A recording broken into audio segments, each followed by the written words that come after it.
Shalom anak-anak, selamat pagi. Ketemu lagi dengan Miss Maureen di sini. Apa kabar kalian semuanya? Miss harapkan kalian tetap semangat di dalam melakukan pembelajaran online pada pagi hari ini. Oke anak-anak, kita masuk di pembelajaran 5. Kita buka sama-sama halaman 66. Oke, kita masuk di pelajaran bahasa Indonesia cuaca ekstrim. Kalian dengarkan, Miss bacakan.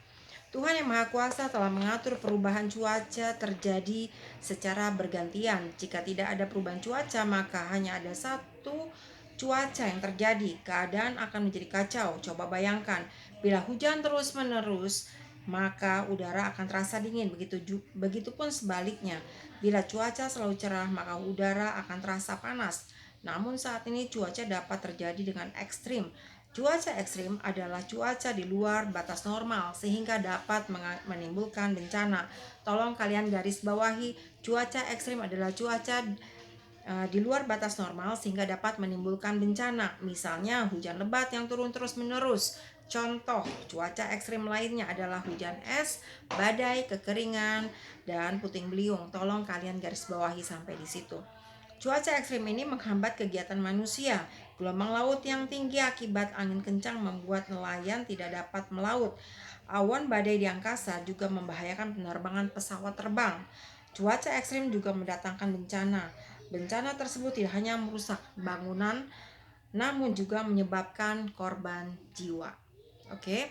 Nah, Miss mau kasih tahu ke kalian, pasti kalian juga akan bertanya-tanya, masa sih di Indonesia ada hujan es? Masa sih? Dan pasti ada yang masa dan ada yang maksudnya bertanya-tanya benar atau tidak, ya.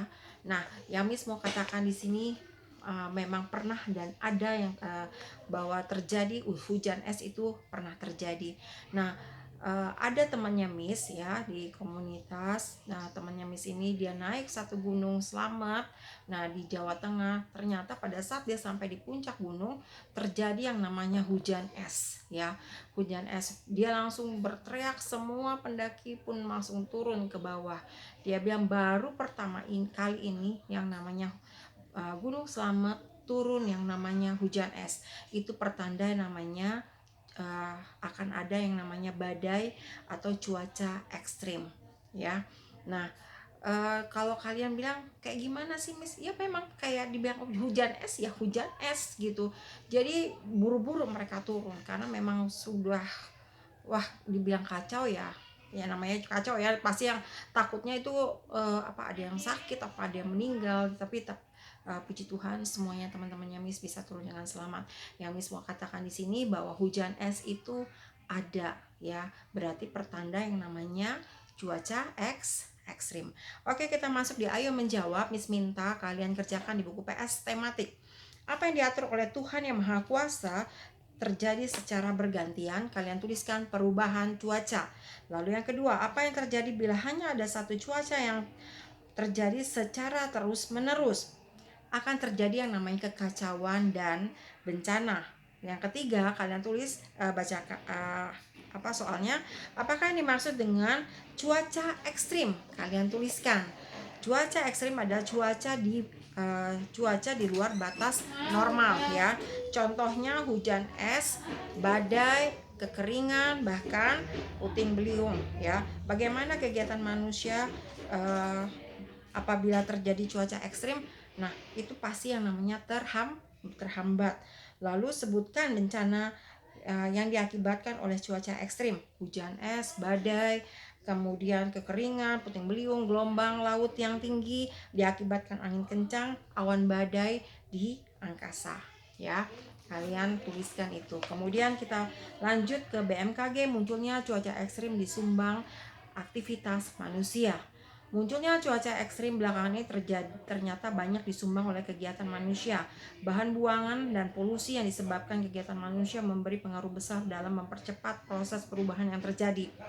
Meningkatnya jumlah kendaraan bermotor, peningkatan industri, bertambahnya jumlah penduduk membuat suhu permukaan bumi semakin meningkat. Miss minta tolong kalian garis bawahi dari bahan buangan dan polusi yang disebabkan kegiatan manusia memberi pengaruh besar dalam mempercepat proses perubahan yang terjadi. Meningkatnya jumlah kendaraan bermotor, peningkatan industri, bertambahnya jumlah penduduk membuat suhu di permukaan bumi semakin meningkat. Kalian garis bawahi sampai di situ.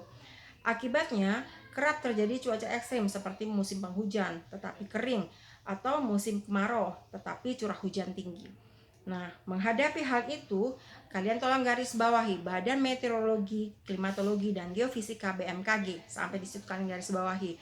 Bergerak mendesak pemerintah untuk melakukan langkah adaptasi dan pencegahan. Langkah adaptasi dilakukan agar masyarakat dapat menyesuaikan diri dengan perubahan yang terjadi.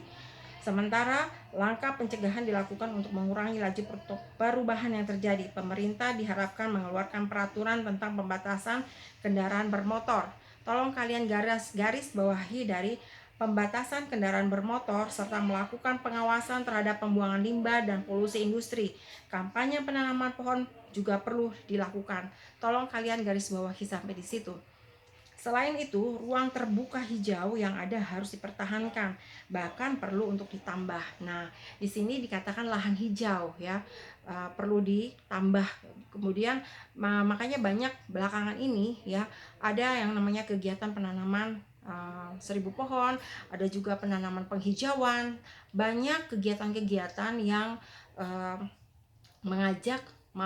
mengajak kita semua, bukan hanya dari komunitas pencinta alam, bukan, tetapi dari semua orang atau semua masyarakat yang ingin mengikuti untuk penanaman 1000 pohon atau penanaman pohon atau penghijauan, itu bisa dilakukan.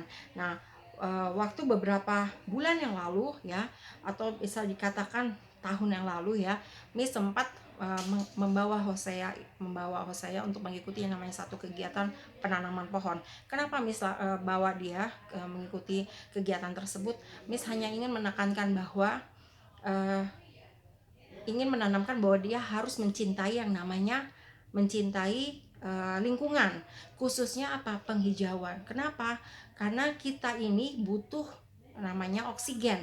Oksigen dari mana? Dari tanaman, dari tumbuh-tumbuhan. Karena banyak hutan-hutan ya yang banyak ditebang, banyak diambil pohonnya, kayu-kayunya untuk apa? Untuk kepentingan manusia tanpa mereka menyadari bahwa akibat apa yang mereka lakukan ini mengakibatkan hal yang fatal. Bisanya apa? Misalnya yang namanya terjadi bencana alam, banjir, tanah longsor dan sebagainya. Nah, oleh sebab itu ada beberapa teman-teman yang akhirnya mengajak setiap kita untuk mengikuti yang namanya satu kegiatan menanam pohon. Nah, waktu itu Miss bawa Hosea untuk mengikuti kegiatan tersebut. Untuk apa? Supaya tahu bahwa yang namanya kita semua ini ya butuh yang namanya alam, tetapi alam tidak butuh kita. Ya, kenapa seperti itu? Coba kalian perhatikan. Yang namanya manusia butuh alam. Pertama, kalian bisa lihat dari tumbuhan kita membutuhkan oksigen dari mana? Dari tumbuh-tumbuhan. Ya, yang mengeluarkan oksigen itu. Nah, yang kedua, kita membutuhkan makanan, sayur-sayuran. Itu berbicara tentang pohon-pohonan ya, tumbuh-tumbuhan. Kemudian kalau bicara tentang ayam atau bebek atau apapun itu ya yang binatang, itu juga dari alam. Dia ada di alam. Kalau kita merusak alam, mau kemana lagi? Rantai ekosistem itu akan punah, semakin hari semakin punah ya. Makanya di sini Miss tekankan buat anak-anak semua, cintailah lingkungan ya. Jangan kalian merusak lingkungan, tapi cintai lingkungan ya. Oke. Nah, satu kata yang harus kalian ingat bahwa kita butuh alam, tetapi alam tidak butuh kita.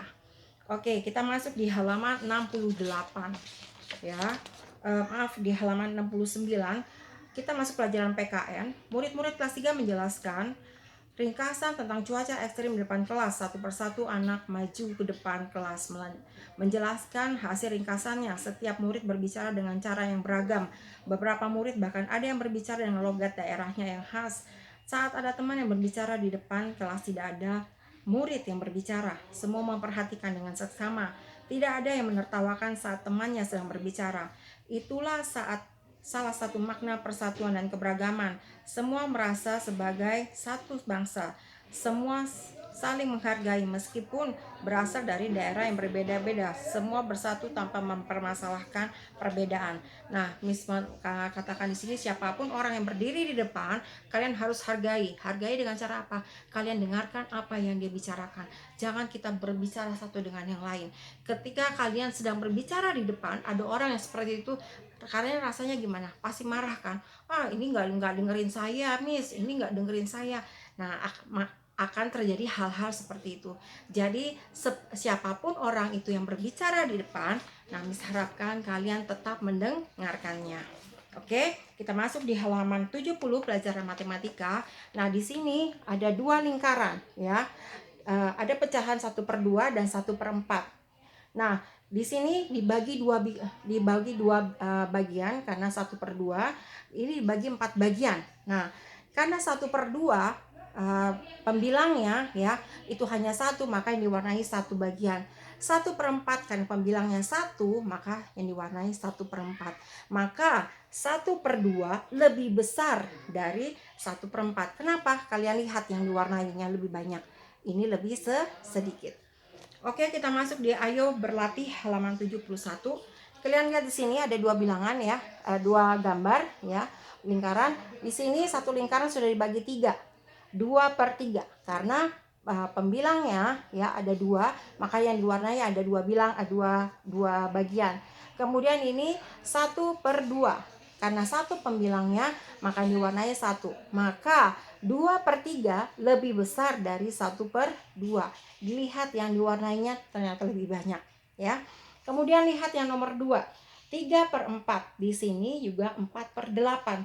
Karena 3/4 yang pembilangnya adalah 3 ya, maka yang diwarnai ada 3 bagian.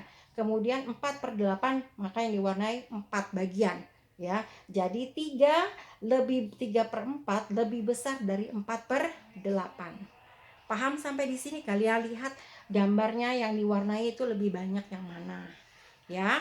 Nah, untuk yang B, yang ini ya bagian B, ada yang diwarnai sudah dibagi 3 bagian ya, yang diwarnai hanya 1 maka 1/3. Yang ini sudah dibagi 4, yang diwarnai hanya 1, jadi 1/4 ya. Nah, Miss harapkan ini PR kalian sisanya yang sebelah sini itu kalian kerjakan di rumah sebagai tugas kalian. Oke anak-anak, sampai di sini Miss harapkan apa yang Miss ajarkan, apa yang Miss sudah jelaskan, Miss harapkan kalian boleh kalian mengerti. Oke anak-anak, terima kasih mama papa yang sudah mendampingi anak-anak di rumah dalam belajar. Terima kasih semuanya, jangan lupa untuk tetap memakai masker, menjaga jarak dan mencuci tangan. Dan yang terakhir, selalu berdoa. Oke, terima kasih anak-anak, Tuhan Yesus memberkati. Bye-bye.